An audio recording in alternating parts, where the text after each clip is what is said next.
Hi, I am Ravi, tutor for mechanical engineering subjects. I am putting myself in front of you all to kickstart a new series of videos where I will be teaching you the concepts of engineering mechanics. So who will be mainly benefited from this course and why should they do this course? Mainly, students who are preparing for engineering service exams and GATE exams will be benefited from this course because the approach while solving the problems will be of that sort.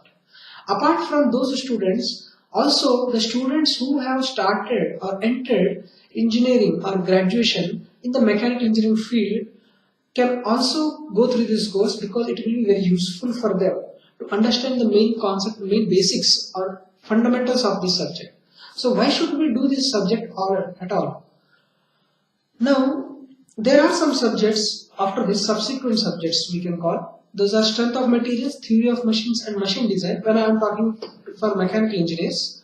So, to understand the chunk of those subjects, the cream of those subjects, to appreciate the topics in those subjects, we must and should understand the fundamentals in engineering mechanics. Until and unless we understand this subject, we cannot understand those subjects completely. This subject, engineering mechanics, plays a basic or fundamental stone role for other subjects of mechanical engineers. So this is why we have to go through this course. So how I will be going to complete this course?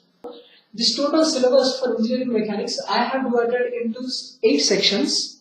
First one will be introduction, as I said. Next, all remaining sections are divided into statics and dynamics. 3 sections in statics, where section 2, section 3 and section 4. Section 2 we will discuss in section 2 about coplanar force system, that is forces in a single plane. There again it comes in subsections will be there where we will discuss concurrent forces, plane forces and general case of forces. Again then I will introduce you few minimum basic concepts of friction.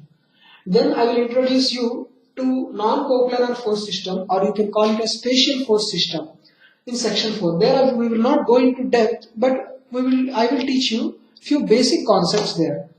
Now coming to dynamics, there again will be 2 parts, that is kinematics and kinetics, which we will discuss later on.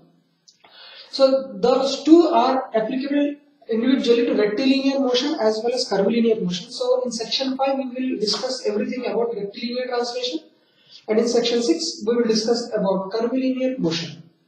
In section 7, I will introduce you to the concepts of rotation of rigid body about a fixed axis.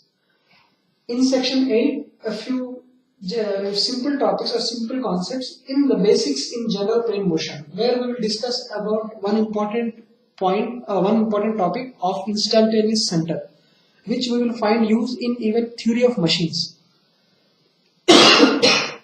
Now, while studying all these, on sidelines, I will also explain you few basic concepts with some up to the necessary level from moment of inertia for plane figures and moment of inertia for material bodies. So guys, let's meet in the next session by starting the introduction part of this subject, engineering mechanics. Thank you.